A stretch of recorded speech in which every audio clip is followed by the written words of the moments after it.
Bapak, Ibu, saudara-saudara yang kekasih dalam nama Tuhan Yesus Kristus, marilah kita memulai aktivitas kita pada hari ini dengan mendengar firman Tuhan. Kita berdoa. Puji syukur kehadirat-Mu ya Tuhan atas kasih karunia-Mu. Engkau melindungi kami sehingga kami dapat hidup hingga pagi hari yang cerah ini.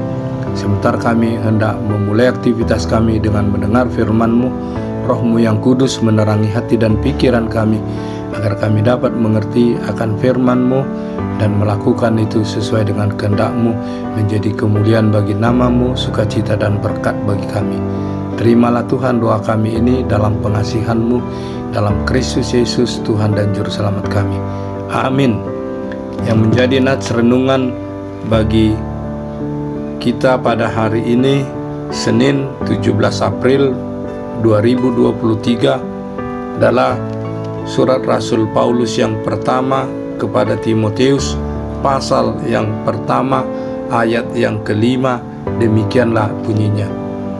Tujuan nasihat itu ialah kasih yang timbul dari hati yang suci, dari hati nurani yang murni, dan dari iman yang tulus ikhlas. Bapak, Ibu, saudara-saudara yang dikasihi oleh Tuhan Yesus Kristus, kasih Allah di dalam Yesus Kristus telah mengubah Saulus, sang penghujat dan penganiaya pengikut Yesus yang ganas dan kejam, berubah oleh zaman kuasa dan kasih Tuhan, lalu menjadi rasul dan teladan bagi pengikut Yesus Kristus. Dan dia berganti namanya dari Saulus menjadi Paulus. Paulus menjadi murid Yesus, menyampaikan berita kesukaan, berita tentang keselamatan yang daripada Allah di dalam Yesus Kristus.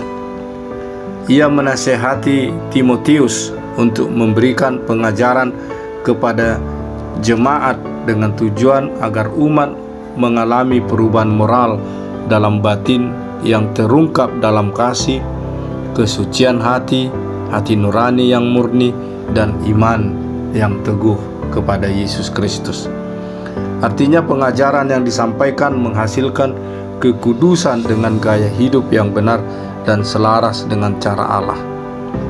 Dan ini akan terwujud ketika pengajaran atau nasihat dia sampaikan berdasarkan dengan kasih Allah.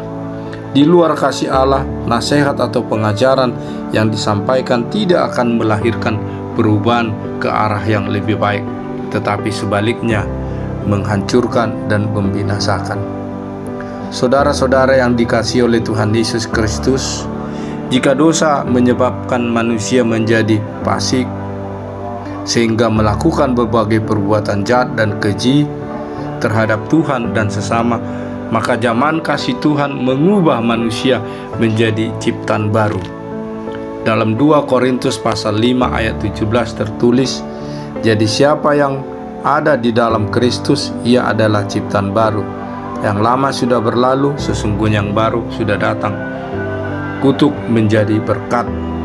Perjumpaan dengannya memberikan kita awal yang baru, harapan yang baru, sifat baru, kekuatan baru, sudut pandang baru, dan masa depan baru.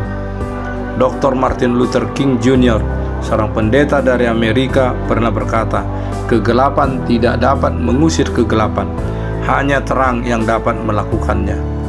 Yesus Kristus adalah terang Allah yang telah datang ke tengah-tengah dunia ini, menerangi umat manusia di tengah-tengah dunia yang gelap ini.